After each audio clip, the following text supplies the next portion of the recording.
네, 안녕하세요. 월요일 저녁 비욘드 라이브 방송 시작하겠습니다. 오늘 첫 번째 시간에는 삼성서울병원 소화기내과 이광혁 교수님과 함께 이야기 나눠보려고 합니다. 교수님 어서 오세요. 예, 반갑습니다. 네, 반갑습니다. 예. 오늘 출연해 주셔서 담독의암의 면역 치료에 대해서 자세하게 안내해 주시고 또 시청자분들 질의응답도 진행을 해 주신다고 하니까요. 강의 들으시다가 궁금하신 점들 편하게 남겨주시면 될 것 같습니다. 근데 앞서서 일단 교수님 저희 비욘드 채널에 첫 출연이시라고 들었는데 예. 첫 많이 출연입니다. 괜찮으신가요? 예. 네. 워낙 미인이 옆에 계셔서 아유. 괜찮습니다. 그렇다기보다는 이제 처음에 그 준비해 주신 멘트를 계속 보시면서 실수하면 안 되는데 이렇게 보고 계시더라고요. 이게 뭐 멘트는 네. 그냥 제가 가끔 까먹을까봐 생방송이어서 그래서 적어놓은 거니까 너무 걱정 안 하셔도 됩니다. 알겠습니다. 피디님이 걱정이 많으시네요. 아닙니다. 그러니까 오늘 강의에 앞서서 네네. 어떤 내용들인지 좀 간단하게 미리 예고를 해주실 수 있을까요? 예, 간단히 말씀드리겠습니다. 오늘 뭐 사실 저도 이제 기본적으로는 그 외래에서 환자를 보는 의사고요. 그래서 담도암 환자분들이 오시거든요. 근데 담도암 환자분들이 대개의 경우에는 뭐 미리 준비하고 이게 진단을 받는 경우가 아니라 가끔씩 이렇게 지내다가 뭐 건강검진을 했는데 무슨 이상 소견이 발견됐다. 그래서 이렇게 딱 오시는 경우가 많습니다. 그래서 처음 얘기를 시작하면은 이게 진료 시간이 좀 길면은 충분히 모든 얘기를 다 해줄 텐데 워낙 진료 시간이 짧으니까 그 짧은 시간 안에 뭐 모든 걸 다 얘기해 주진 못하고 환자분의 필요한 얘기만 딱딱 하게 되니까 그 뒤에 있는 백그라운드, 이렇게 뒤에 있는 그 내용을 잘 모르는 경우가 많습니다. 그래서 오늘은 가능하면 그런 환자분들이 저와 같은 임상의사를 만났을 때 그 얘기를 듣고 그래 내가 이 선생님이 이런 얘기를 하는지 좀 이해하기 쉽게 될 수 있도록 그 백그라운드를 좀 얘기해 주시고 그 백그라운드를 면역 치료를 중심으로 해서 얘기하는 그런 내용을 일단은 제가 좀 강의를 만들었습니다. 그래서 얘기를 들어보시고 뭐 그리고 여기 들어오시는 선생님 들어오시는 그 시청자분들이 대개의 경우에는 담독의암을 앓거나 앓고 있는 분이 옆에 있으신 분들이 많을 가능성이 많다고 생각을 해서 그런 분들이 이제 이 투병 생활을 하거나 앞으로 진료를 받으실 때 좀 도움이 될 수 있는 그리고 정확히 얘기하자면은 병원에 가셔서 병원에 계신 담당 선생님의 얘기를 좀 더 잘 알아듣고 같이 상의를 할 수 있는 그런 기본 지식을 좀 알려드리려고 제가 일단 강의를 준비했습니다. 그래서 그게 좀 그렇게 될 수 있었으면 좋겠는데 저도 이게 말씀하셨듯이 처음이기 때문에 어디까지 할지는 최선을 다해보겠습니다. 잘 부탁드립니다, 교수님. 그 담독의암 관련해서 저도 이렇게 검색을 해보면 뭐 치료 과정이 어떻게 되는 건지, 왜 이런 병에 걸리는 건지 이런 기본적인 질문들을 많이 하시더라고요. 그러니까 그런 질문들에 대해서 교수님께서 잘 이해할 수 있도록 행간을 오늘 잘 메꿔주신다고 하니까요. 강의 한번 잘 들어보시면 좋을 것 같습니다. 그럼 준비해 주신 이야기 한번 시작해 보면 어떨까요? 그럼 슬라이드 부탁드립니다. 오늘의 주제는 이제 진료실에서 못다한 이야기, 담도암계의 면역 치료 이런 제목으로 잡았습니다. 그러니까 좀 전에 말씀드렸듯이 제가 진료실에서 환자분들이 이런 얘기를 좀 더 알고 있었으면은 제가 하는 얘기를 좀 더 잘 알아듣고 그리고 좀 더 잘 이해를 하고 가실 수 있지 않을까 이렇게 생각을 했습니다. 워낙 진료 시간이 짧기 때문에 모든 의사 선생님들이 모든 걸 다 이해시킬 때까지 설명을 해주긴 사실 좀 어려운 실정이고 또 한편으로 보면은 저희가 사실 담독의암에 대해서 학생들한테 의대생들한테 강의를 해도 한 번 강의해서 얘네들이 다 못 알아듣습니다. 이게 워낙 어려운 내용이기 때문에 몇 번 얘기를 해야 겨우 알아듣고 그런 내용이기 때문에 이게 일반인들이 뭐 쉽게 이걸 알아들을 거라고 저희가 그렇게 기대하진 않습니다. 그래서 그런 거를 좀 도움이 될 수 있도록 이런 자리를 한번 마련해 봤습니다. 그래서 우선 첫 번째 이제 말씀드릴 거는 담독의암이란 무엇인가요입니다. 사실 담독의암 이거를 처음 듣는 사람은 아마 이게 뭐냐 이렇게 생각할 정도로 굉장히 생소한 용어입니다. 췌장암과 비슷한 건가 이런 생각을 하실 것 같아요. 그리고 첫 번째 이제 암이라는 거는 뭐 여러분들이 잘 아시다시피 이거는 그 어떤 장기나 어떤 세포가 조절 안 되게 막 자라나면서 커지면서 주변에 있는 장기를 침범해서 장기의 기능을 없애고 또 이게 혈관이나 아니면 림프절을 통해서 다른 장기로 전이를 하는 이러한 걸 저희가 보통 암이라 그럽니다. 암이라 그러는데 담독의암은 말 그대로 담독에서 생긴 암입니다. 근데 그럼 담독이라는 게 뭐냐? 이게 사실 좀 쉽지는 않습니다. 왜 그러냐면 그러면 간이란 장기가 저희 몸에 딱 있습니다. 폐 그러면 폐란 장기가 있는데 담도란 장기가 어디 있느냐 이렇게 물어보면 사실 저희가 이거다 이게 담도다 이렇게 얘기하기는 좀 어렵습니다. 그래서 담도라는 게 일단 담독이라는 게 뭔지에 대해서 먼저 설명을 드리면은 일단 여러분들이 이제 선전에도 가끔 나오지만 간은 해독하는 기관이다. 그런 얘기가 맞아요. 나잖아요. 네. 그러면 이제 담도는 뭐냐? 담도는 뭐냐? 이 해독하는 간에서 해독 독이 나오는 물질들이 흘러내려오는 길입니다. 쉽게 말씀을 드리면은. 그래서 간 세포에서 여러 가지 물질을 해독하고 간 세포에서 담즙 같은 거를 이와 같이 분비를 합니다. 분비를 하게 되면 이런 관을 작은 관을 통해서 분비를 하게 되면 이런 관들이 점점 다 모입니다. 마치 시냇물이 모여서 강물이 되고 강물이 바다로 가듯이 이런 식으로 이런 작은 관들이 모여가지고 이게 점점 큰 관이 돼서 간 밖으로 나오게 됩니다. 이 물이 흐르는 쉽게 해서 담즙이라고 하는 간에서 만들어진 여러 가지 물질들과 간에서 만들어진 독소가 같이 흐르는 이 길을 담도라 그럽니다. 이 길이 점점 타고 내려와서 간외 담도로 나와서 이게 점점 흘러내려 가지고 이런 식으로 내려와서 여기가 12지장입니다. 12지장으로 흘러내리는 이 길 자체를 일단 담도라고 부르고 이와 같은 담즙이나 이런 담도에서 만들어진 물질들은 대개는 이제 밥을 먹고 음식물이 들어갈 때 그 우리가 췌장이라고 불리는 장기에서 소화효소랑 같이 이쪽으로 분비가 됩니다.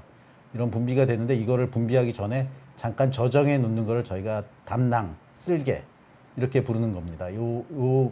요거에 관련된 이 모든 기관을 다 담도계라고 얘기하고 여기에서 생기는 암을 담도암이라고 보통 담도계 암이라고 부릅니다.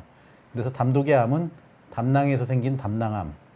그 다음에 담도는 이 간에 있는 간 세포에서부터 시작해가지고 점점 시냇물이 모이고 개울물이 되고 개울물이 작은 강물이 되고 작은 강물이 큰 강물이 돼서 흐르듯이 이렇게 모이게 되는데 이걸 간 안에 있는 담도에 생긴 거를 간내 담도암. 그다음에 이걸 밖으로 나와서 간 밖에서 흐르는 요 길을 간외 담도암 이런 식으로 해서 보통 저희가 분류를 하게 됩니다. 이렇게 분류하게 된 이유는 가장 기본적으로는 이제 수술을 할 때 어디에서 생기느냐에 따라서 수술 방법이 좀 달라지기 때문에 보통 이렇게 처음에 분류를 했습니다. 이렇게 분류를 했고 그리고 이렇게 분류를 했는데 이제 요즘에 와서는 이렇게 분류를 한 게 좀 더 자세히 알아보니까 요 간내 담도암이랑 간외 담도암은 좀 다르다. 뭐 이런 것도 이제 많이 알려졌어요. 이제 유전학적 검사를 하게 되면서 유전적으로 좀 다르고 다른 암이라는 얘기도 많이 나와서 아마 여러분들이 이전에 표적치료제라는 강의를 들으셨으면은 그 표적치료제 중에서 간내 담도암에 좀 잘 듣는 표적치료제랑 간외 담도암에 잘 듣는 표적치료제가 좀 다른 형식으로 이렇게 분류가 되어 있는 것도 배우셨을 겁니다. 어쨌든 이런 식으로 외과적 관점에서 분류를 해서 여러 가지 형태로 이름을 부르게 됩니다. 그리고 또 이렇게 왼쪽이랑 오른쪽 간에서 만나서 처음 간 밖으로 나오는 요 부위를 간문부, 간의 이제 입구라 그래서 간문부 담도암 뭐 이런 식으로 부르기도 하고 요보다 좀 뒤에 있는 걸 원위부 담도암 뭐 이런 식으로 해서 여러 가지 형태로 이렇게 외과적 관점에서 담도암은 많이 나눠져 있습니다. 그러면 이렇게 담도암은 진단하게 되면 이제 어떻게 치료하나요? 여기에 대해서 좀 말씀을 드리겠습니다. 일단 담도암의 진단은 모든 암의 진단은 일반적으로 이제 조직 검사를 하게 됩니다. 그건 뭐 여러분들이 많이 아시겠지만 그래서 담도암은 조직 검사라서 진단을 하게 되면은 두 번째 해보는 게 암이 얼마나 퍼져 있는지를 보통 저희가 평가를 하게 됩니다. 그래서 암이 얼마나 퍼져 있는지를 평가하게 되고 그 퍼져 있는 정도에 따라서 저희가 흔히 이제 기수라는 걸 나누게 되고 요 퍼져 있는 정도에 따라서 수술을 하는 경우가 있고요. 어떤 경우에는 방사선 치료랑 약물 치료를 하는 경우가 있습니다. 그러면 어떤 경우에 어떠한 치료를 하게 되는지 결정하는 거는 일반적인 이제 암의 치료에 대한 원칙에 따라서 보통 결정을 하게 됩니다. 일반적으로 저희가 국소적인 치료, 그러니까 그 부분만, 암이 있는 그 부분만 치료하는 방법으로 수술과 방사선 치료를 보통 얘기를 합니다. 이 두 가지 치료 방법은 결국 수술을 하게 되면은 뭐 쉽게 생각해서 수술을 하게 돼서 담낭을 떼어냈다. 그러면 저희는 담낭에 있는 암은 다 제거했지만 담낭 밖에 있는 암은 제거를 못 합니다. 이런 식으로 그 부분적에 있는 암만 치료하는 걸 국소적인 치료라 그럽니다. 그래서 수술과 방사선 치료는 암이 수술과 방사선 치료로 포함될 수 있는 그 부분에 있을 때만 보통 가능하고요. 그거 이상으로 가 있을 땐 전신적인 치료를 하게 됩니다. 전신적인 치료는 세포독성 항암제, 전 시간에 들었던 표적치료제를 더불어서 오늘 말할 면역치료 이런 것들이 보통 전신적인 치료에 해당이 됩니다. 그래서 이게 아주 국소적으로 있으면은 보통 수술을 하는 걸 원칙으로 합니다. 수술하는 게 원칙으로 되는 이유는 아직까지도 뒤에서 다시 말씀드리겠지만 담도암을 완치시키는 방법은 수술밖에 없습니다. 다른 전신적인 치료를 했을 때는 뭐 아주 운이 좋은 경우에 완치 가깝게 가는 경우는 있지만 저희가 그 치료를 했을 때 확률적으로 완치를 위해서 치료한다고 그렇게 얘기하기 좀 어려운 문제가 있습니다. 그래서 이렇게 수술 불가능한 환자들에 대해서는 주로 약물 치료가 기본이 돼서 방사선 치료를 하기도 합니다. 그래서 어쨌든 담도암의 가장 의학적 한계는 수술이 유일하게 치료하는 방법인데 실제로 처음 진단했을 때 수술 가능한 환자의 그 퍼센트가 굉장히 이렇게 많지가 않습니다. 20에서 30%만 수술이 가능하고 수술을 해도 많은 경우에 재발을 합니다. 그래서 결국 완치까지 이르는 경우가 많지 않은 게 어쨌든 현재까지 담도암의 의학적 한계고 이러한 한계를 극복하기 위해서 이제 저희가 더 개발하고 있는 거, 개발하고 연구하고 있는 게 이제 전시적인 치료입니다. 전신적인 치료는 크게 보면은 세포 독성 항암제를 위한 치료, 표적 치료제, 면역 치료제 이렇게 보통 분리를 하게 됩니다. 그래서 아마 이 두 가지에 대해서는 다른 그 유튜브 채널 이 전 시간에 아마 저희가 강의를 했던 걸로 알고 있고요. 네. 그래서 세포 독성 항암제는 간단히 말씀드리면 암세포 자체를 죽이는 치료고요. 표적 치료제는 암세포는 어쨌든 정상세포랑 다른 형태를 가지고 있기 때문에 그 다른 차이점을 이용해서 암세포에만 특별히 작용하는 그런 치료제를 쓰는 방법들입니다. 이에 비해서 이제 면역치료는 암세포가 피하고 있던 면역세포를 활성화시켜 암세포를 치료하는 그런 치료제입니다. 이거를 좀 더 설명을 드리면은 일반적으로 이제 저희가 암세포가 생기면은 암세포 중심으로 이렇게 면역세포들이 모입니다. 이거는 우리 몸에서 정상적으로 일어나는 생체 반응입니다. 저희 몸에 이를테면은 코로나 바이러스가 들어오면은 코로나 바이러스 변형된 세포 주위로 면역 세포가 면서 그 코로나 바이러스를 죽인다는 거를 아마 수차례 들으셨을 겁니다. 마찬가지 반응이 암세포에서 똑같이 일어납니다. 그런데 이게 만나가지고 면역 세포가 암세포를 죽이면은 암세포가 없어져 버립니다. 그래서 우리 몸에서는 암세포가 생겨나는 이와 같은 기전들이 계속 일어나고 있습니다. 그러니까 여러 가지 환경에 의해서 뭐 여러 가지 환경적인 요인에 의해서 계속 유전자 변이가 일어나고 유전자 변이 때문에 우리 몸에 있는 세포가 변이가 일어나서 암세포와 비슷하게 변하려는 경향이 있어서 변하는 게 생기면은 정상적으로 면역세포가 이걸 관찰하고 있다가 이놈이 암세포다라고 생각하면 가서 죽여서 암세포를 없애버립니다. 그래서 우리 몸이 잘 유지가 되고 있는 건데 이게 이제 깨지게 되면 이와 같은 암세포와 면역세포의 균형이 깨지게 되면은 암세포가 증식을 하는 현상이 일어나게 됩니다. 그러면 이와 같이 생겨나는 그럼 왜 어떤 경우에는 일어나고 이렇게 안 생겨나는지를 여러 가지 연구를 하게 됐고 그래서 여러 가지 기전이 발견됐고 그 기전 중에서 저희가 약을 써가지고 효과가 있는 게 밝혀진 게 있습니다. 그게 이제 면역관문 억제제라는 건데요. 요거에 대해서 간단히 이제 설명을 드리겠습니다. 이게 저희가 이제 실제로 쓰고 있는 약의 기전이기 때문에 이와 같이 암세포가 있고 면역세포가 있습니다. 그래서 이 면역세포가 암세포를 인식을 하게 됩니다. 이게 암세포라는 걸 이와 같이 암세포에서 나타난 여러 가지 단백질이랑 암세포에서 있는 그 표면에 있는 단백질을 인식을 하게 돼서 이게 암세포라는 게 확인이 되면 면역세포가 암세포를 죽입니다.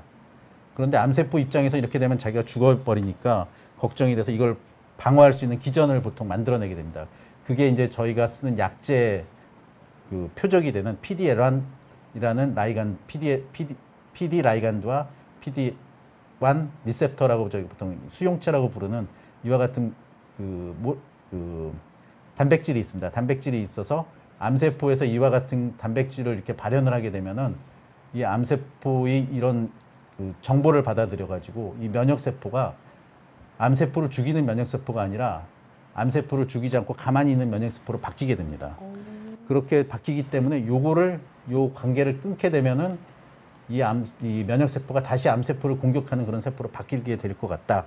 그렇게 해가지고 사람들이 연구를 했고 그렇게 해서 만들어진 그 치료제들이 있습니다. 그게 면역관문 억제제로서 PD-1을 억제하는 것, PD-L1 라이간드를 억제하는 것, 그 밖에 다른 여러 가지 면역관문을 관장하는 그러니까 암세포가 자기 자신이 살기 위해서 면역세포의 활동을 억제시키는 그런 어떤 분자생물학적 과정을 이제 막아주는 그와 같은 여러 가지 약들이 많이 개발이 됐습니다. 이와 같이 많은 약들이 개발됐지만 실제로 저희 담독의 암에서 사용되는 면역관문 억제제는 크게 세 가지가 있습니다.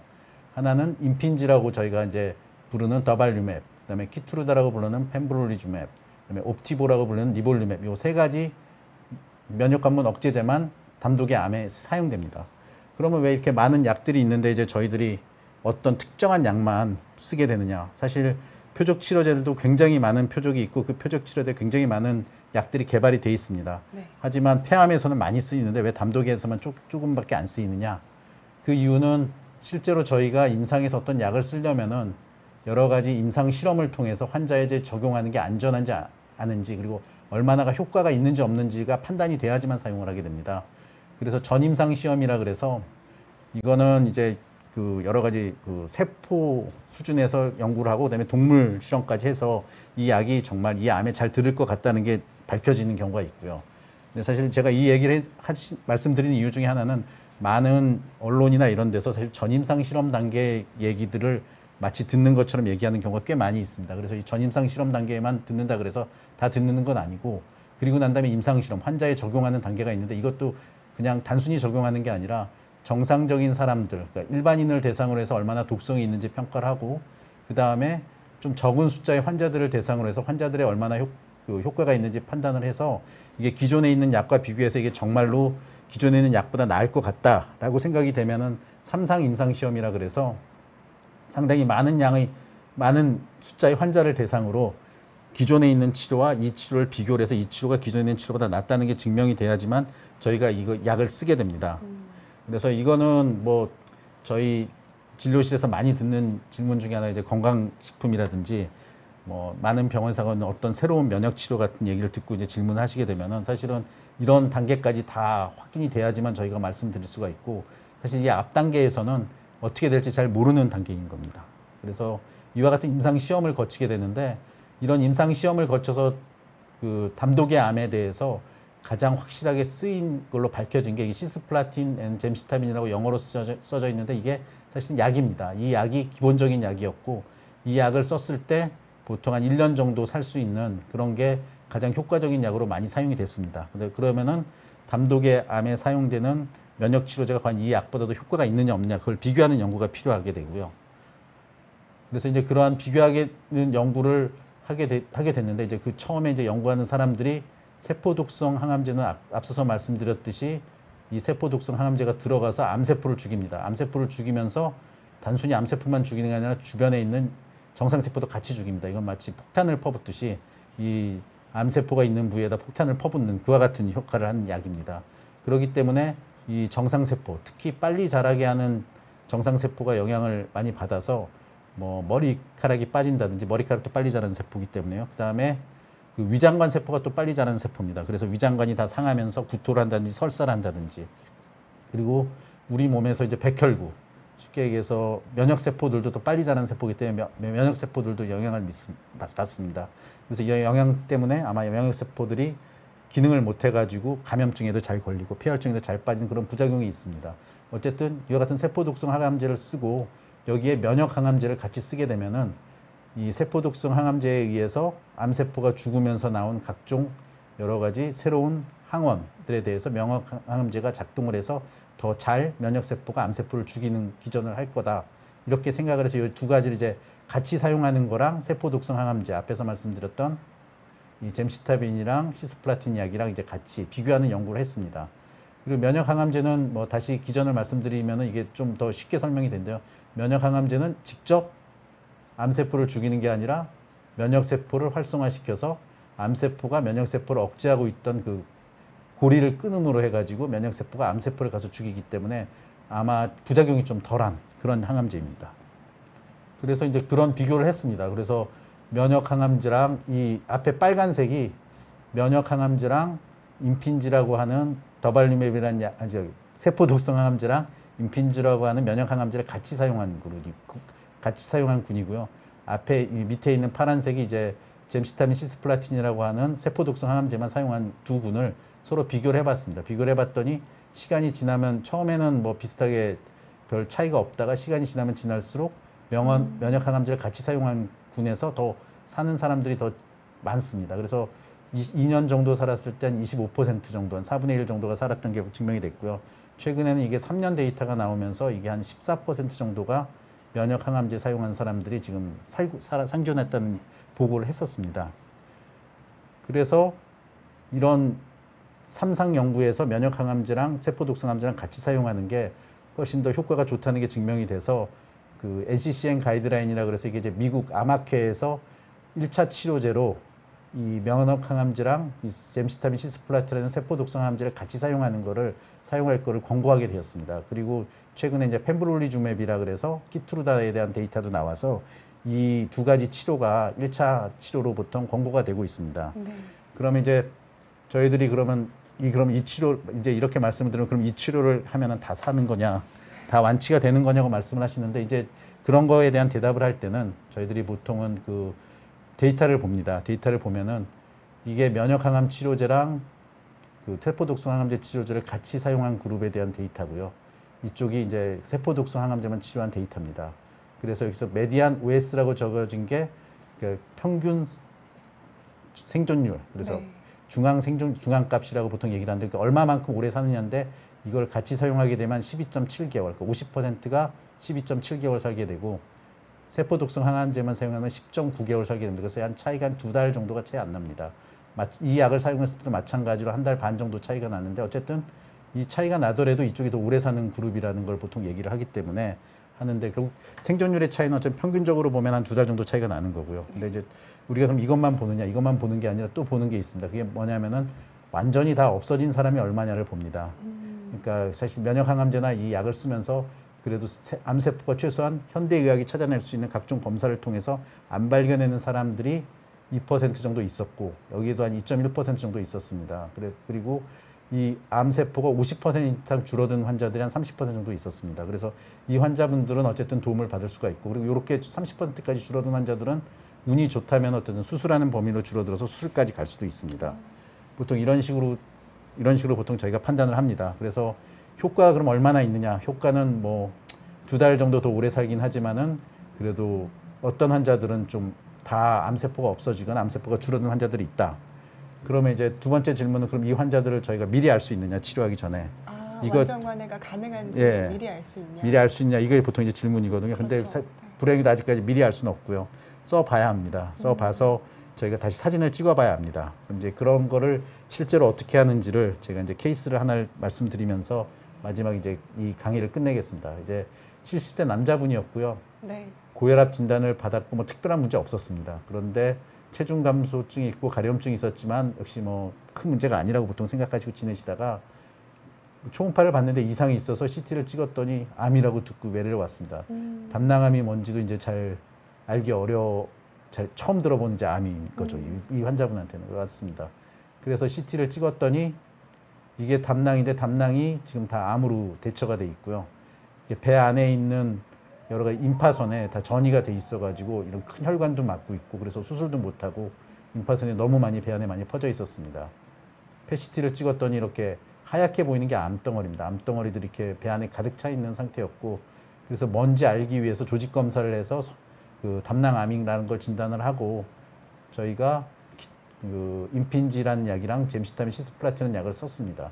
보통 이 약은 3주에 2번 맞습니다. 1주에 맞고 2주에 맞고 1주 쉬고 그래서 이때 맞고 요때 맞고 3번 맞고 난 다음에 보통 저희가 3-4번 정도 맞고 난 다음에 사진을 찍어봅니다. 이 약이 효과가 있는지 없는지 보기 위해서. 이게 처음에 보셨던 사진인데 이렇게 있었던 암세포들이 지금 이쪽에 있는 임파선에 있는 거는 PET-CT에서는 거의 다 사라졌고요. 이제 이렇게 다 사라지는 거를 저희가 이제 완전 간해라고 얘기를 하고요. 이렇게 조금 남아있는 걸 이제 부분 간해라고 얘기를 합니다. 이렇게 많이 줄어들었고 CT에서도 많이 줄어들었습니다. 그리고 나서 이 환자는 어쨌든 이 약이 잘 듣는 환자고 이 약에 대한 도움을 받을 수 있는 환자이기 때문에 계속해서 약을 사용을 했고요. 계속해서 사용했을 때 CT에서 거의 없어져서 거의 정상화 정도까지 됐습니다. 이게 워낙 범위가 넓어서 외과 선생님은 수술하기는 꺼려하셨기 때문에 이런 경우에는 이 더발루맵이라고 하는 면역 치료제를 유지하면서 지금까지 좀 지켜보고 있습니다. 이게 한 1년 정도 지금 지켜본 상태인데 아직까지는 큰 문제는 없으십니다. 네. 그래서 이제 오늘 말씀드린 내용을 요약해 보면은 담도계 암이란 어떤 건지에 대해서 말씀을 드렸고요. 네. 담독의 암이 어떤 것인지 정확하게 얘기를 해주셨고요. 그 다음에 암의 치료는 어떤 식으로 진행되는지도 설명해 주셨습니다. 그리고 이제 표준 1차 치료로 면역 치료제가 지금 이제 중심이 되고 있는 네. 현 의료 상황에 대해서 말씀을 드렸습니다. 이상입니다. 감사합니다. 죄송합니다. 아닙니다. 저희가 목이 메이네요. 환자 얘기를 했더니. 마음이 따뜻하시네요. 감사합니다. 네. 그 담독의 암 관련해서 쭉 설명을 해주셨는데요. 제가 찾아보니까 담독의 암으로 진단을 되면은 어느 병원에 가야 되냐, 어떤 과에서 진료과에서 이걸 봐주시냐 이런 질문도 꽤 많이 보이더라고요. 담독의 암이 진단되고 난 다음이요, 아니면 진단되기 전? 담독의 암을 어떤 진료과에서 봐야 되는 거냐 이런 질문들을 하시더라고요. 그래서 일단 보통 담독의 암인지 아닌지를 일단 확인을 하는 게 일단 제일 중요하고요. 네. 그리고 뭐 담독의 암은 아까도 말씀드렸지만 어떻게 보면 간에서부터 시작해서 네. 췌장에까지 다 생길 수 있잖아요. 길이 슬라이드를 네, 다시 볼 수가 처음 있으시면 사진 말씀하시는 거죠? 예, 네. 그래서 그 사진을 보면은 그 앞으로 한번 예. 보면은 담독의 암이 이제 간에서 생겨나는 경우에는 여기에 이렇게 혹처럼 생겨납니다. 혹처럼 생겨나서 이럴 경우에는 사실은 간암이랑 구별하기가 어렵고요. 네. 그리고 또 이게 여기서 생겨나면은 여기서도 이렇게 혹처럼 생겨납니다. 혹처럼 생겨나면 췌장에서 생겨난 혹인지 담도에서 생겨난 혹인지 구별하기가 좀 어렵습니다. 이런 걸 구별하기 위해서는 결국 조직 검사라는 걸 해야 되고요. 네. 조직 검사를 하고 정확히 담독의 암인지 아닌지 진단하는 거는 이제 보통 소화기내과에서 합니다. 네. 소화기내과에서 담독의 암인지 진단을 하고 나면 첫 번째 이제 저희가 하는 거는 이게 수술이 가능한지 가능하지 않은지를 판단을 합니다. 네. 이제 수술을 이렇게 다 잘라 수술적 기술적으로 수술로 다 잘라낼 수 있는지 없는지를 판단해야 되는데 이거는 사실 정확한 진단은 외과에서 하게 됩니다. 외과에서 하게 되고 그리고 이제 수술을 못 한다든지 아니면 담독의 암을 수술하거나 재발을 하게 되면은 그리고 나서 치료하는 방법은 이제 아까 얘기했던 전신적인 치료를 하게 됩니다. 그럼 전신적인 치료를 지금은 정확히 말씀드리면 이제 종양내과랑 소화기내과랑 양쪽에서 많은 병원에서 같이 하고 있습니다. 아, 협진을 하고 있다는 예. 거네요. 네, 뭐 알겠습니다. 예. 다학제 진료를 하고 있다라고 예. 이해하면 될까요? 그렇게 보통 하고 있고 어쨌든 그 항암제에 대한 치료는 뭐 어느 과에 가서 받으든지 간에 별 큰 차이는 없습니다. 네, 예. 알겠습니다. 네, 그러면 오늘 이렇게 강의 준비해 주셨고요. 주신 질문들이 많아서 하나씩 네. 받아보면 좋을 것 예. 같습니다.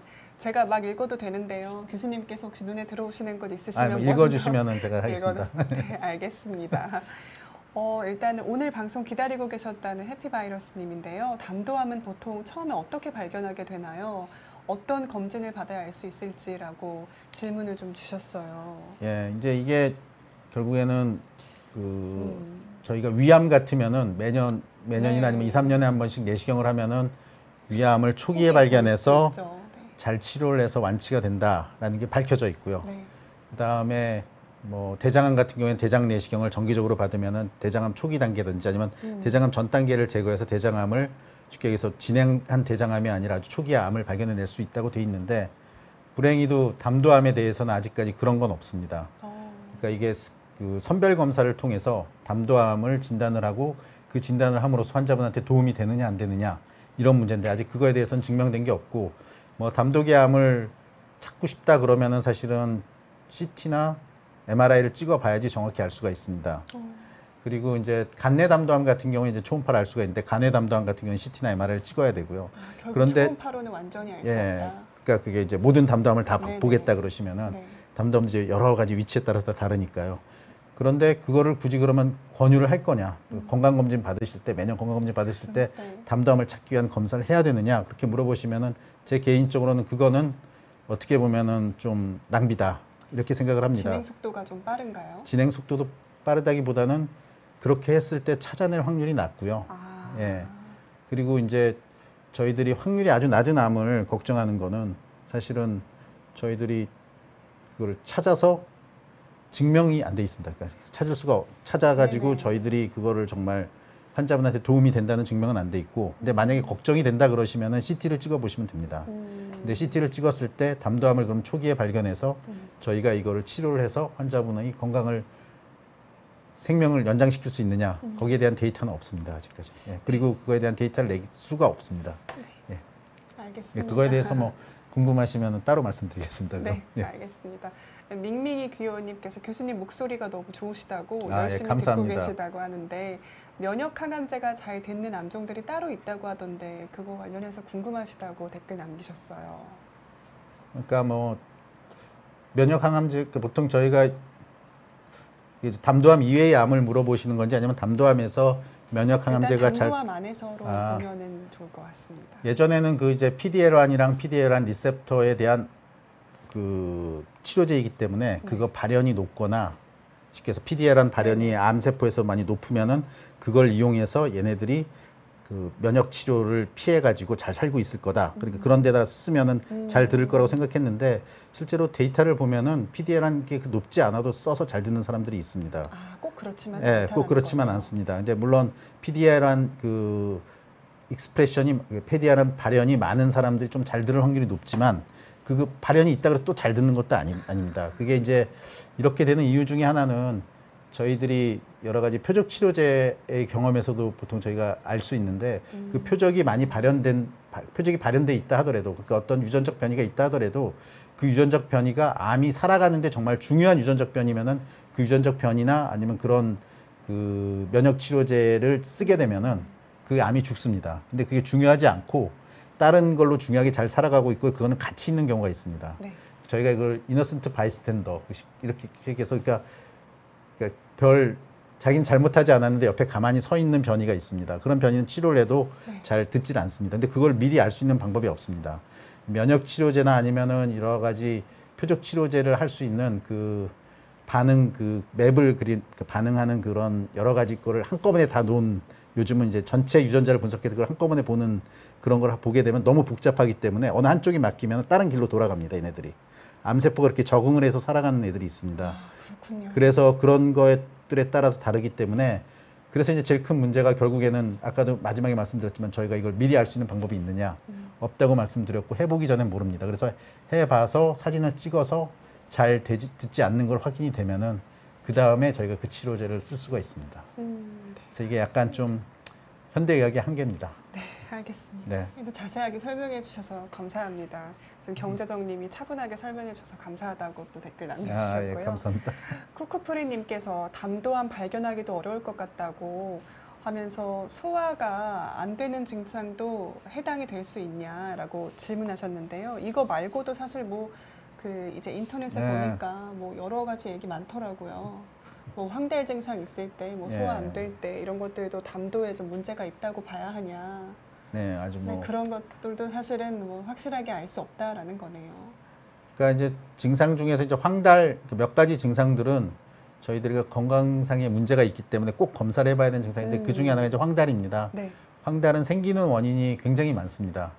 황달은 간에서 그러니까 적혈구가 깨지면은 네. 적혈구에서 나오는 그 노폐물을 간에서 처리를 하면은 빌리루빈이라는 물질이 되고 그 빌리루빈이라는 물질이 담도를 통해서 흘러내려서 십이지장으로 배출이 됩니다. 그 배출이 돼서 이게 이제 대장을 타고 내려가게 되면은 그 빌리루빈이라는 색소가 우리 대장을 착색을 하면서 약간 황금빛 변이 나오게 되는 그런 게 이제 빌리루빈이라는 색소입니다. 그런데 이 담도가 막히게 되면은 그게 나가는 길이 막히게 되니까 그게 몸에 쌓이게 됩니다. 그래서 사람이 노랗게 되는 게 이제 황달이거든요. 그건 이제 거기가 막혀도 그렇게 되고요. 아니면 간 기능이 떨어져서 그걸 아예 애초 단계에서 만들어가지고 간에서 배설을 못하게 돼서 그렇게 되는 경우도 있습니다. 그래서 황달이 생기는 거는 건강상에 큰 문제가 있기 때문에 검사를 해봐야 되고요. 그리고 황달이 별다른 증상 없이 생길 경우에는 항상 CT를 찍어서 큰 문제가 있는지 없는지 보는 게 맞습니다. 그러면 이제 그리고 약간 배가 불편한 증상. 네. 그 배가 불편한 증상은 뭐 저희들이 어떤 증상이 있었을 때는 보통 어떤 식으로 접근하게 되냐면은 그 증상이 있는 환자들 중에서 가장 많은 병이 뭐냐를 보게 됩니다. 아, 근데 배가 아픈 증상이 있을 때 가장 많은 병은 저희가 기능성 위장 장애가 제일 많습니다. 그렇죠. 소화가 안 된 그래서 거니까. 배가 아파서 내가 담도암이라고 걱정하실 필요는 없고요. 네네. 그때는 다른 여러 가지 기능성 위장 장애라는 가능성이 많다고 생각을 하는데 그래도 뭐 가족력이 있다든지 아니면은 체중이 같이 많이 빠진다든지 앞에 있는 사람처럼 가려움증이 생기면은 담도가 막히거나 그 간에 문제가 있으면 가려움증이 생길 수도 있습니다. 그런 증상이 같이 있다면 한번 CT를 한번 찍어 보시면 됩니다. 그런데 어떤 증상이라 그래서 이게 과연 꼭 담도암이다 이렇게 가리키는 증상은 사실 없고요. 그리고 그런 증상이 생길 때는 대개는 좀 늦는 경우가 많습니다. 네. 그 중에서 이제 그나마 좀 빨리 진단하는 건 이제 황달이 있고, 그래서 황달이 있을 때는 항상 조심해서 검사를 하는 걸 보통 추천을 드리고요. 그 밖에 나머지 증상들은 그런 증상이 있을 때 담도암이 있을 수도 있지만 실제로 저희가 데이터를 보면은 담도암보다는 다른 병의 경우가 더 많다. 그렇게 말씀을 드릴 수가 있습니다. 그만큼 뭐 유병률이 이렇게 엄청 많은 병은 아니니까 네. 너무 이렇게 질에 겁먹으실 필요는 네, 없다는 그러니까 거네요. 네. 담도암이 걸릴 거라고 겁먹는 필요는 없습니다. 네, 알겠습니다. 그래도 걱정은 되는 것 같습니다. 아, 예. 네, 워낙 요즘 암에 대한 관심들이 많아지셔서 맞아요. 담도암에 대해서 걱정을 많이 하시는데 사실은 뭐 담도암에 걸릴 확률은 저희가 이제 길거리 가다가 제가 뭐 환자분한테 말씀을 드리는데 혹시 걱정하신 분들한테는 네네. 자동차에 치여 죽을 확률은 거의 비슷합니다. 아, 그래요? 그런 식으로 확률은 아주 낮습니다. 10,000분의 1 정도밖에 안 되니까요. 네, 알겠습니다. 네, 이렇게 소화기내과 교수님께서 얘기를 해주시니까 조금은 안심이 되면서도 그럼에도 사람인지라 걱정이 네. 되는 것 같습니다. 그리고 그 오늘 강의와는 조금 관련이 없는 질문이긴 한데요. 좀 급해서 질문을 드리셨나 봐요. 예. 달토끼님 질문 한번 보겠습니다. 3일 전에 폐색증을 판정받고 입원 중이시라고 하는데 뭐 수액, 항생제, 약 투여받고 매일 혈액검사, 엑스레이 촬영하고 있는데 아직 너무 아프신가 봐요. 그래서 만약 대학병원에서 치료를 하면 이런 것들은 어떻게 하시는지 궁금하다고 예, 하시네요. 지금 네. 말씀드린 그 증상으로 봐서는 폐색이 아마 위장관 폐색일 가능성이 많을 것 같습니다. 네. 위장관 폐색은 기본적으로 이제 막힌 위치가 어느냐에 따라서 좀 결정이 달라지는데요. 네. 그 막힌 원인이 뭐냐에 따라 좀 달라집니다. 그래서 어. 원칙적으로는 만약에 수술이 가능하다 그러면 수술하는 것도 고려를 해볼 수가 있고요. 근데 뭐 지금 말씀하신 걸로 봐서는 저 폐색이 혹시라도 암이랑 관계돼서 네. 그러니까 암 중에서도 복막전이가 되고 복막전이 때문에 폐색이 되는 경우가 많습니다. 예, 그럴 경우라면은 그 경우에는 이제 그 막힌 부분을 내시경 쪽으로 뚫어줄 수 있으면 내시경 쪽으로 뚫어주는 게 제일 좋고요. 그런데 이제 그것도 만약에 어렵다 그러면은 그거는 아마 위치나 이런 걸 보고 그 전문적인 선생님과 좀 상의를 해보시는 게 좋을 것 같습니다. 네, 고맙습니다, 예. 교수님. 네. 그다음에 승열리님 질문인데요. 담도암은 어디로 전이가 잘 되나요? 간인가요, 췌장인가요? 라고 질문하셨어요. 예, 뭐 둘 중에 어디가 더 전이가 잘 되냐 그러면은 모든 암은 간으로 전이가 잘 됩니다. 이제 그 이유 중에 하나는 간이 저희가 아까 해독한다 그랬잖아요. 네. 그래서 그 해독하는 그 기전이 우리가 뭘 먹게 되면은 위장관으로 가서 막 음식물이 막 소화돼서 흡수를 하잖아요. 그럼 흡수된 모든 그런 배 안에 있는 모든 혈류가 다 간으로 갑니다. 간으로 가서 간에서 일단 해독을 해서 우리 몸 전신에 이렇게 퍼뜨린다고 보통 그렇게 생각을 하거든요. 그렇기 때문에 이제 배 안에 있는 모든 그 혈류가 간으로 가기 때문에 네. 담도암에 생겨난 암이 피를 타고 들어가게 되면 간으로 갈 가능성이 많고요. 췌장은 이제 암의 전이가 잘 되는 곳은 아닙니다. 그러면 담도암과 췌장암의 관계는 담도가 아까 췌장을 지나가지고 십이지장으로 들어갑니다. 그래서 거기에 생긴 암은 췌장의 암이랑 좀 구별이 어렵다 이런 거가 돼 있고요. 네. 췌장은 일반적으로 전이가 잘 안 되는 부위고 담도암이 가장 전이가 잘 되는 부위는 임파선입니다. 주변에 있는 림프절, 임파선이라고 부르는 대로 가장 전이는 잘 됩니다. 알겠습니다. 담도암을 림프절로 전이가 잘 된다. 예, 그쪽으로 제일 잘 되는데 모든 암들이 림프절로 전이가 제일 잘 됩니다. 네, 알겠습니다. 그리고 이제 간으로 아마 그다음엔 잘 될 겁니다. 알겠습니다. 네, 그다음에 쿠쿠프리님 질문인데요. 면역 치료제는 부작용이 적다고 들었는데 정말 그런지 궁금합니다라고 질문하셨어요. 예, 적다는 말은 이제 상대적인 말인데요. 원래 세포 독성 치료제가 네. 워낙 독성이 많습니다. 네. 아까도 눈에 보셨지만 보이는 것들이 일단은 많으니까요. 증상들이 뭐 탈모에 예, 네. 탈모에 구토에 그런 게 많고 그 이유 중에 하나는 이제 세포 독성 치료제는 기본적으로 암세포를 죽이는 약으로 개발이 됐지만은 이게 이제 모든 세포를 다 죽일 수 있는 약입니다. 그래서 이제 우리 몸에서 세포 독성 치료제를 주입을 하게 되면은 암세포도 죽고 우리 몸에서 빨리 자라는 세포가 같이 죽습니다. 네. 근데 우리 몸이 진짜 신비한 게 암세포가 자라는 속도보다 정상적으로 빨리 자라는 세포가 자라는 속도가 더 빠릅니다. 그래서 같이 죽여놓고 회복은 정상적인 세포가 다 됐을 때 한 번 또 죽입니다. 그러면 이제 암세포는 점점 줄어들고 정상세포는 유지를 하고 이게 세포 독성 치료제의 치료 방법이거든요. 그러니까 당연히 부작용이 많을 수밖에 없습니다. 정상적인 세포가 죽어가면서 부작용이 많은데 그에 비해서 이제 면역 치료제는 아까도 잠깐 보여드렸지만 이거는 우리 몸에서 나쁜 놈들이 들어오면은 그 죽여주는 면역 세포를 활성화시켜서 그 면역 세포가 들어가서 나쁜 놈들을 죽여주는 거잖아요. 그렇게 하는 거기 때문에 이 면역 세포가 나쁜 놈들만 선택적으로 잘 죽입니다. 그걸 활성화시켜주는 거기 때문에 면역 세포 치료제의 부작용이 적은데 면역 세포 치료제 이제 부작용은 우리 몸에서 이 면역을 억제하는 기능이 망가지기 때문에 자가 면역성 질환이라는 게 좀 생길 수가 있습니다. 그러니까 자기 몸에 있는 정상 세포도 이제 간혹 얘네들이 이 암세포를 죽이도록 교육을 시켜놨더니 네. 얘네들이 자기 몸도 암세포인 줄 알고 착각하고 죽이는 경우가 있습니다. 그렇게 되면 이제 자가 면역 질환이 생겨나는데 보통 그게 잘 생겨나지도 않고 워낙 우리 몸이 잘 만들어진 몸이기 때문에 잘 생겨나지도 않고 그게 생겨나도 가볍게 지나기 때문에 일반적인 세포 독성 치료제보다는 부작용이 적습니다. 하지만 약 안 먹는 것보다는 부작용은 많습니다. 네, 알겠습니다.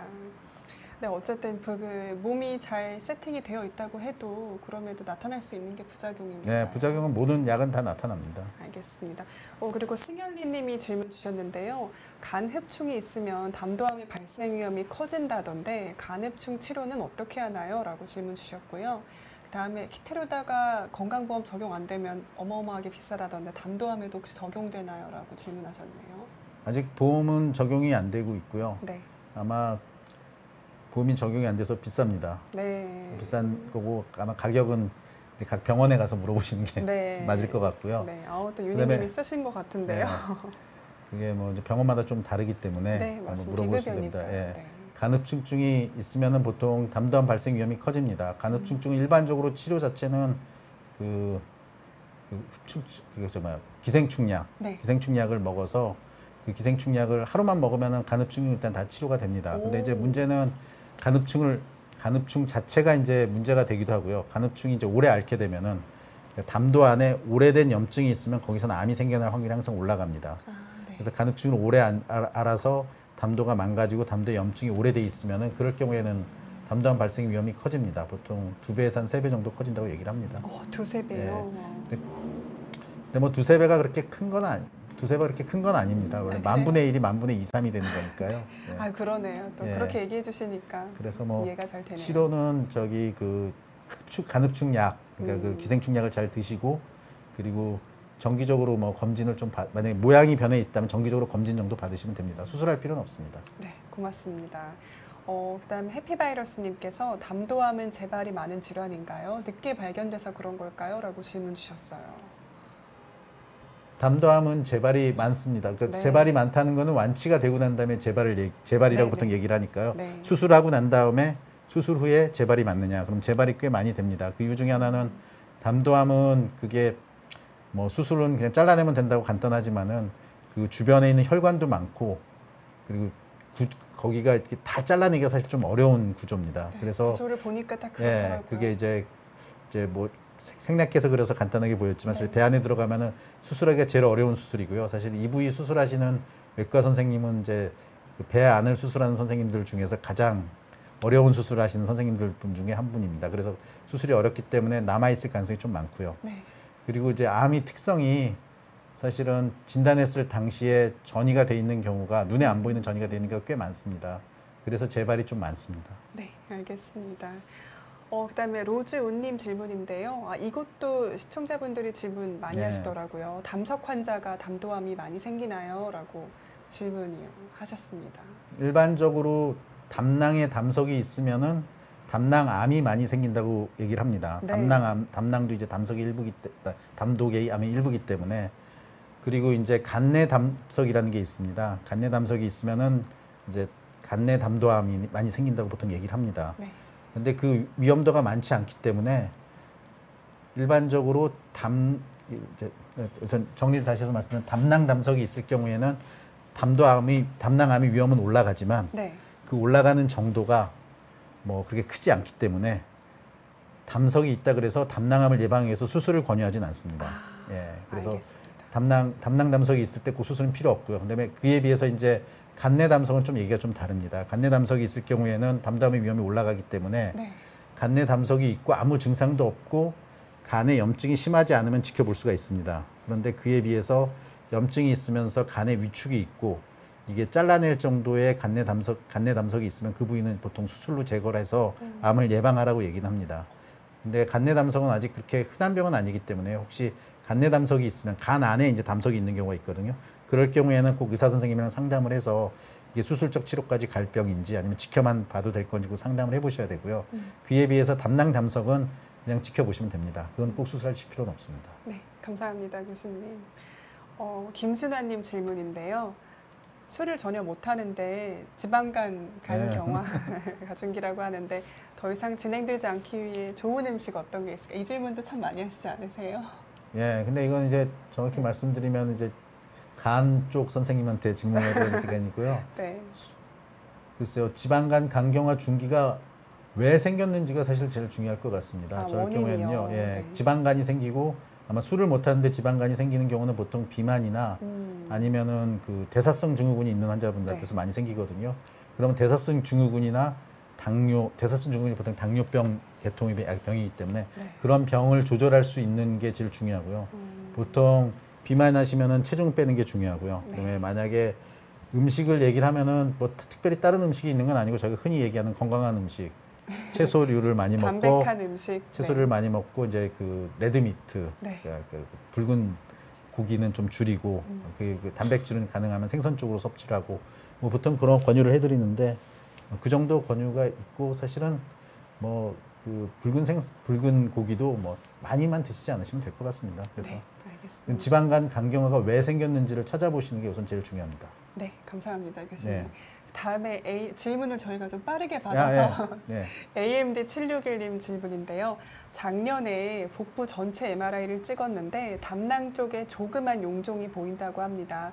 일단 사이즈도 작으니까 1년 단위로 추적 관찰을 하면 된다고 하는데 이게 암으로 될 확률이 큰가요? 라고 질문하셨고요. 또 네. 검진 시 초음파로도 쉽게 검사가 가능한가요? 미리 제거를 해야 할까요? 라고 질문 남기셨어요. 아마 담낭 용종에 대한 질문이고요. 네. 담낭 용종에 대해서는 이제 모든 의사들이 다 동의하는 거는 1cm 이상의 용종은 1cm 용종이 보이면은 담낭을 떼어낼 거를 고려해라. 보통 얘기를 합니다. 5mm면 그러면 5mm면 사실은 지켜보기면 되는 거고요. 네. 이 환자분은 지켜보시면 되는 거고 초음파로도 쉽게 보입니다. 예, 거기까지 대답이 됐고 그다음에 1cm 이상은 보통 수술하라 그러는데 1cm가 있었을 때 수술을 하게 되면은 네. 그 안에 이제 암은 있을 확률은 거의 없고요. 네. 근데 대신에 이제 암이 되는 그 선종이라는 그 암 전 단계 어떤 그 병변이 있을 확률은 20에서 30% 정도 됩니다. 그러면 뒤집어서 얘기하면 70% 환자들은 필요 없는 수술을 받는 셈이 되는데요. 네. 그렇게 하는 이유 중에 하나는 담낭은 사실 없어도 살 수 있는 장기거든요. 쓸개가 없어도 살아가는 지장이 없습니다. 네. 뭐 대개 증상도 거의 없고 그다음에 요즘은 담낭 절제술이 워낙 기술이 좋아져서 담낭 절제술하다 죽을 확률이 거의 없습니다. 그다음에 수술 자체도 2박 3일로 입원해서 간단히 되기 때문에 그래서 1cm 용종이 있었을 때 이게 놔뒀을 때 암이 됐어. 근데 담낭암은 보통 진단받게 되면 네. 솔직히 말해서 완치될 확률이 5%밖에 안 되거든요. 되게 훨씬 예. 큰 수술이라는 거네요. 그렇게 돼서 수술하는 걸 보통 권유를 합니다. 그런 이유 때문에. 예. 근데 5mm는 하실 필요는 없습니다. 네, 알겠습니다. 그다음에 해피바이러스님이 검진에서 담관이 조금 부어 있다는 소견을 들었는데 이런 거는 좀 걱정 안 해도 될까요? 하시네요. 글쎄요, 이제 담관이 부어 있다는 거가 담관벽을 되게 보기는 어렵고요. 네. 담관이라는 거는 쉽게 말해서 아까 얘기했던 관이거든요. 관. 네네. 관이고 관이면 벽이 있고 안에 보통 이게 물이 흘러가는 길이 있잖아요. 그럼 길이 이게 좀 늘어나 있다는 얘기일 걸 가능성이 많습니다. 그럼 담관이 늘어나 있는 거를 저희가 보통 그 초음파로 봤을 때 6, 7mm 이상 늘어나 있으면 보통 늘어나 있다고 얘기를 하는데 그 굵기가 네. 보통 그렇게 굵기가 늘어나 있으면 이제 첫 번째 걱정되는 거는 밑에 뭔가가 막아가지고 그래서 땀댐처럼 막아서 늘어났을 걸 걱정을 하는데 그렇게 늘어나 있을 경우에는 대개는 간 수치가 올라갑니다. 간에서 흘러내려오는 그 물이기 때문에 이게 막게 되면 간에 무리가 돼서 간 수치가 올라가는데 그런 게 없이 그냥 담관만 늘어나 있으면은 대개는 그냥 쉽게 해서 코가 큰 사람이 있듯이 담관이 좀 늘어나 있는 사람들이 있고 네. 또 담낭 절제술을 하게 되면 담관이 좀 늘어나고 또 어떤 위쪽 수술을 받아도 담관이 좀 늘어납니다. 그런 경우라면은 되게 큰 문제가 없을 가능성이 많은데 뭐 만약 걱정이 된다면은 작은 담도암이 있어서 좀 늘어나는 경우가 있거든요. 그럴 경우에 있으면 그냥 추적 관찰하는 걸 보통 권유를 드립니다. 네, 감사합니다. 시일이님께서 80세 어머니께서 담낭암 제거 후에 전이되어서 임핀지 항암 중이신데 2차 이후에 종양이 10% 줄었다고 하세요. 8차까지 맞으시고 줄더라도 종양이 있으면 그 다음에는 어떻게 해야 할까요? 라고 질문 보통 남기셨네요. 아마 임핀지 플러스 젬시타빈, 시스플라틴을 같이 맞았을 가능성이 많고요. 네네. 저렇게 됐을 경우에는. 네. 그리고 이제 어쨌든 보통 저희가 이런 약을 쓸 때는 아까 얘기했듯이 그 연구를 해서 연구에서 효과가 있는 그런 그 레지멘, 효과가 있는 그 투약 방법대로 그 투약을 하게 됩니다. 그렇게 되면 보통 임핀지만 이 경우에는 맞으실 가능성이 많고요. 네. 예. 그래서 아마 임핀지를 계속 치료를 하다가 진행하지 않으시면 좀 지켜볼 텐데 아마 8차까지 맞으실 때까지는 그 세포독성 치료제를 맞으셨기 때문에 아마 여러 가지 부작용이 많아서 80세 노인분이시면 힘이 들었을 가능성이 많습니다. 네. 그런데 아마 임핀지만 맞게 되면 임핀지는 사실 그렇게 부작용이 많지 않기 때문에 큰 문제는 없을 겁니다. 그리고 그래서 8차까지 맞으시고 임핀지 맞아 보시고 만약에 큰 부작용이 없으면은 유지를 하는 게 한 가지 방법인데요. 근데 사실 이거에 또 한 면에서 이제 임핀지 가격이 좀 문제가 되긴 합니다. 그래서 이제 그것도 냉정하게 생각을 해서 과연 계속 효과가 있는지 없는지에 따라서 결정을 하시면 될 것 같은데 만약에 계속 효과가 있다 그러면 어쨌든 유지하는 거를 보통은 의사 입장에서는 권고를 합니다. 네. 알겠습니다. 그다음에 이제 시간이 거의 다 돼서요. 질문을 한 개 정도 받으면 좋을 것 같은데요. 교수님 어떤 질문 받아보면 좋을까요? 지금 두 걸음 한 걸음님이랑 이쪽에 햇살 반장님 그리고 쿠오코님도 질문 주셨어요. 쿠오코는 네. 그러니까 일단은 더발루맘이 무슨 약인지 여쭤보시는 분 계셨고요. 네, 면역 치료제입니다. 네, 면역 치료제라고. 간단히 다 답을 해드리죠, 뭐. 네, 두 걸음 한 걸음님 더발루맙은 면역 치료제라고 보면 된다고 이야기를 네. 해주셨고요. 그다음에 햇살 반장님께서는 임핀지는 국내 연구진이 주도한 것으로 아는데 한국인에게 더 효과가 좋을까요?라고 질문하셨어요. 국내 연구진이 이제 주도했다 그래서 한국인에게 효과가 좋은 건 아니고요, 아마. 네. 예. 그래서 이게 어쨌든 이 면역 치료제가 약간 동양 사람들, 한국인한테 좀 좋은 것처럼 보이긴 하는데 네. 그게 아직 뭐 확인된 건 아닙니다. 정말로 확인이 되려면 좀 더 많은 연구가 필요합니다. 네. 근데 좋을 거라고 지금 기대는 하고 있는데 그렇습니다. 예. 네, 알겠습니다. 네. 그러면은 일단은 저희 대답해드릴 수 있는 것들은 얼추 대답을 다 드린 것 같아요.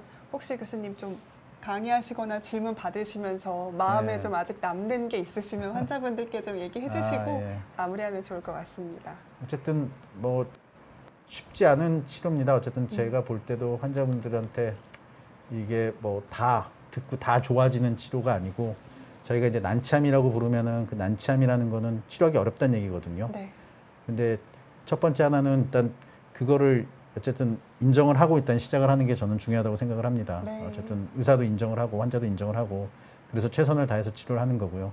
근데 두 번째는 뭐 치료하다가 이제 각종 부작용이 생기고 힘든 일이 보통 생깁니다. 네. 힘든 일이 생길 때는 항상 담당하신 선생님이랑 잘 상의를 하셔서 최선의 길을 찾는 게 제일 중요한 치료 중에 하나라고 생각을 합니다. 그래서 이게 치료가 어려운 병이기 때문에 서로가 서로를 믿고 열심히 치료를 해야 된다. 그렇게밖에 말씀 못 드리겠네요. 네, 알겠습니다. 그래도 서로가 서로를 믿고 어려운 길인 걸 알지만 함께 나아가 보자라고 힘을 주시는 것도 환자분들께도 큰 힘이 될 것 같고 또 교수님도 환자분들 치료하시면서 힘 얻으시지 않을까 싶습니다. 네, 맞습니다. 네, 알겠습니다. 그러면은 오늘 라이브는 여기서 마무리하도록 하겠습니다. 빨리 암이 정복되는 세상이 왔으면 좋겠습니다. 얘기해 주셨고요.